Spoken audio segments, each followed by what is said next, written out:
Assalamualaikum warahmatullahi wabarakatuh. Selamat datang di podcast Suara Muda, di mana kita kelompok 9 untuk menyelesaikan tugas UAS mata kuliah Pancasila. Nah, di sini kita akan bahas topik yang banyak dirasakan tapi jarang dibicarakan secara terbuka. Kenapa anak muda makin sedikit yang mau aktif di organisasi? Kita kita tidak ngobrol sendiri, kita juga ada narasumber. Baik, dengan Mas siapa? Halo teman-teman, perkenalkan nama saya Muhammad Jeffrey Marhadi, biasa dipanggil Jeffrey. Oh, Mas Jeffrey. Baik.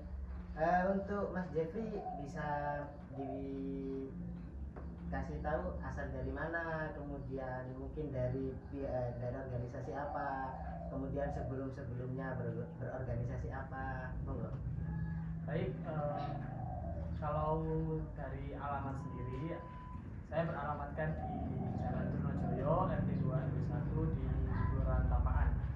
Untuk berorganisasi, saya sekarang sedang mengikuti organisasi yaitu IPNU IPPNU.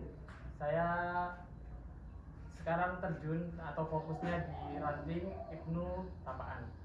Sebelumnya saya mengikuti banyak organisasi, salah satunya OSIS di SMA maupun di SMP, dan juga mengikuti forum anak di dulu saat SMP. Oke, baik. Kemudian mungkin bisa dikasih tahu beberapa tahun panjenengan itu terjun di organisasi IPNU atau di OSIS, itu mungkin bisa dispesifikkan lagi. Kalau lebih spesifiknya lagi untuk berorganisasi, saya sendiri itu sudah berorganisasi selama lebih dari 6 tahun. Soalnya mulai dari SD kelas 6 itu sudah diajarkan sama ayah untuk ikut di Karang Taruna. Nah, oke, kita akan lanjut kepada segmen yang pertama, yang dimana kita akan mewawancarai dari host yang pertama, yakni Mas Jeffrey. Halo Mas Jeffrey, gimana kabarnya? Halo, baik. Nah, di sini saya akan berbicara tentang apa itu organisasi. Nah, gimana sih kondisi organisasi itu di Tapaan itu? Baik, untuk sekarang organisasi di ranting IPNU IPPNU ranting Tapaan alhamdulillah berjalan. Namun ini saya baru mengawali lagi di tahun ini karena di organisasi IPNU IPPNU di ranting Tapaan itu udah berhenti, Mas. Udah berhenti dari 2021 setelah corona. Jadi setelah corona itu udah pada menghilang anggotanya dari IPNU IPPNU ranting Tapaan itu sendiri.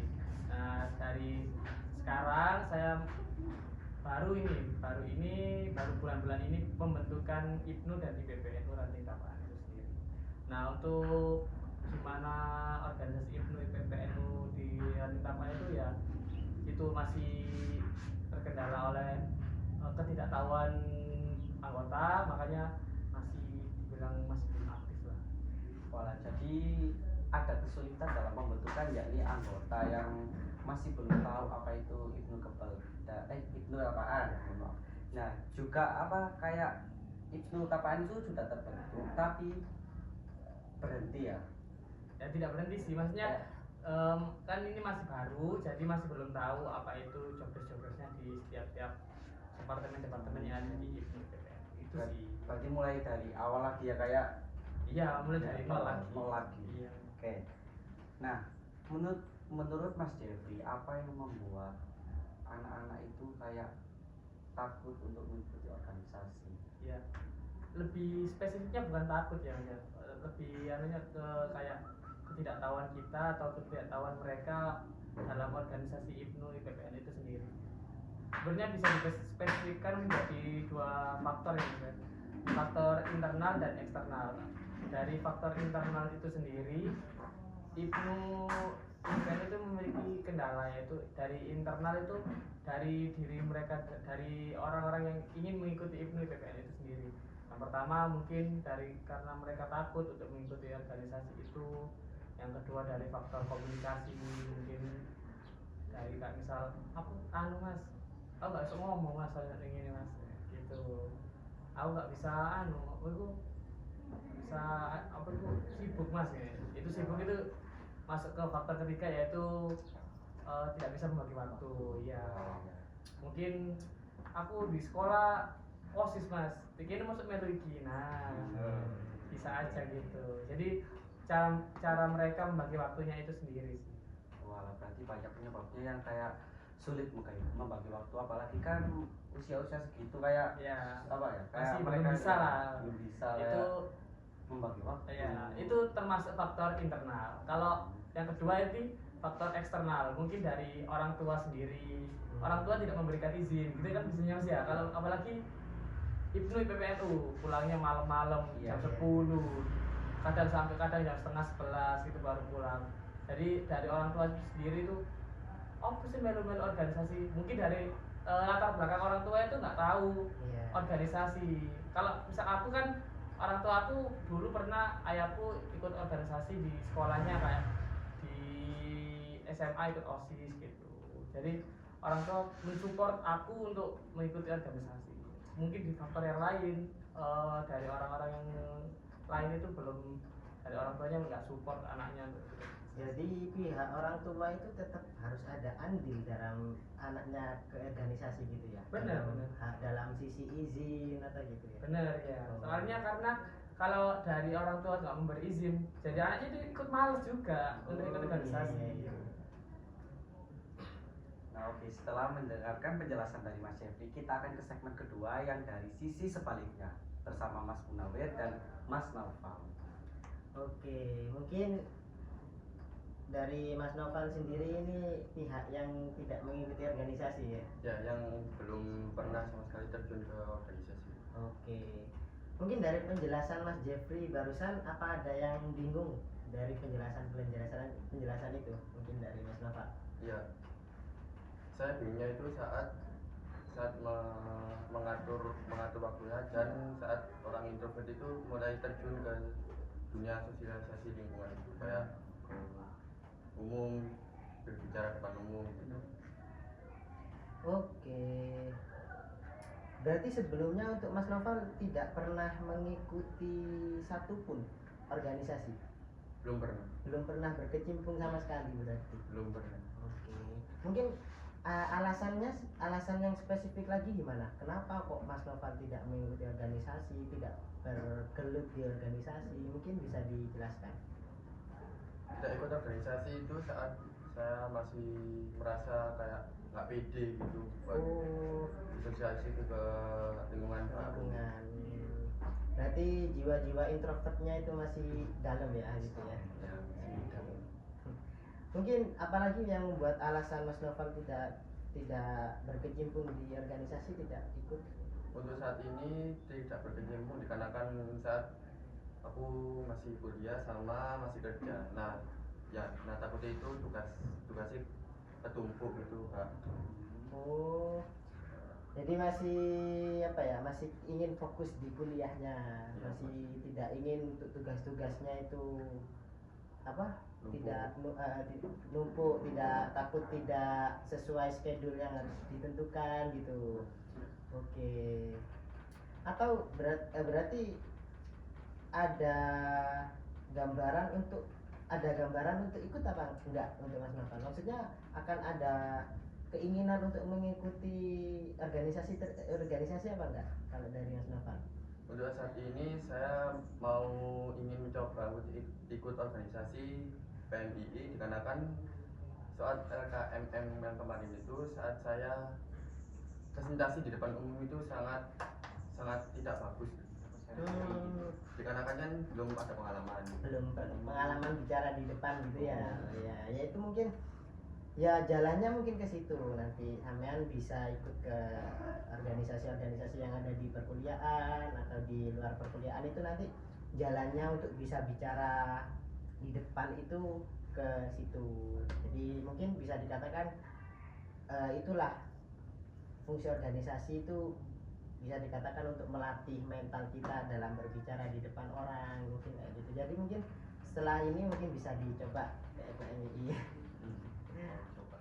Oke, baiklah. Setelah mendengarkan penjelasan dari Mas Noval, ternyata apa mengikuti organisasi itu banyak sekali tantangannya, terutama dalam pembagian waktu, juga kayak kurangnya PD dan ketidaktahuan tentang apa itu organisasi. Nah, mungkin dari penjelasan Mas Naufal mungkin ada saran dari Mas Jeffrey untuk Mas Naufal agar mungkin kedepannya bisa ada gambaran untuk mengikuti organisasi.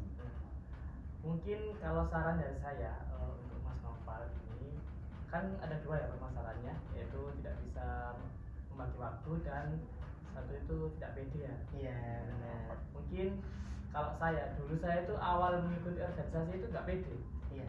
kayak malu aku, ayo kamu maju ke depan menjelaskan ini, malu saya, nggak usah malu, maju ke depan, jelaskan apa yang kamu ketahui itu apa itu organisasi itu apa, jelaskan di depan ya. Saya nyoba maju, akhirnya kok kayak seru, kok kayak enak ya, Ketagihan. iya ketagihan, kayak aku diperhatiin loh, aku ngomong itu diperhatiin loh sama teman-teman. Nah, dari situlah inti dari Kak PD itu satu, harus mencoba terlebih dahulu ke depan. Nah, Kunci ya. kuncinya itu. Yang kedua masalah waktu, pembagi waktu itu tergantung kita sendiri sih. Kayak dulu aku awal ikut organisasi itu nggak bisa bagi waktu, kayak tugas mangkrak, itu di organisasi juga gak bener kerjaannya. Akhirnya aku coba tanya-tanya ke guru-guru, ke orang-orang yang sudah lama di organisasi. Ternyata caranya itu gini, bagi waktumu itu berapa persen untuk organisasi, berapa persen untuk kegiatan sekolah, berapa persen untuk kegiatanmu sendiri di rumah. Jadi harus punya planning selama 1 hari itu, kamu harus ngapain aja di rumah, ngapain aja di sekolah, ngapain aja di organisasi. Nah untuk pembelajaran planning tersebut apakah ada nanti di organisasi? Pastinya ada, karena itu tergantung organisasi juga. Nantinya dari organisasi itu mungkin akan mensaring atau apa sih yang kurang dari organisasi, dan nantinya mereka akan saling sharing di dalam organisasi itu apa yang terbaik agar organisasi kita itu berjalan dengan baik. Berarti evaluasi itu berarti harus tetap ada terus Harus ya? tetap ada terus, dan itu akan menghasilkan hal-hal yang lebih baik ke depan. Jadi itu Mas Noval.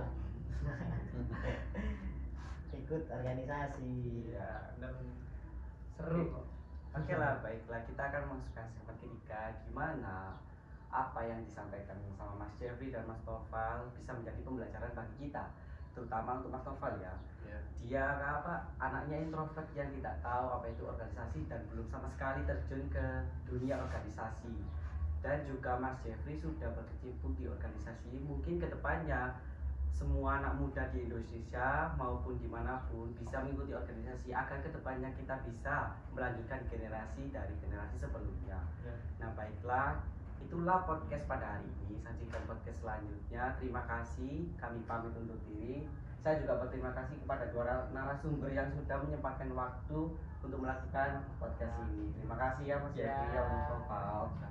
Oke, mungkin ada kata-kata sebelum podcast itu tutup? Mungkin untuk anak muda, kata-kata untuk anak muda untuk ikut organisasi. Ya, kalau dari aku, kata-kataku, jangan takut organisasi sebelum kalian menyesal pada akhirnya. Oke, itu kata-kata yang bagus, ayo tolong. Oke lah, baiklah, terima kasih. Wassalamualaikum warahmatullahi wabarakatuh.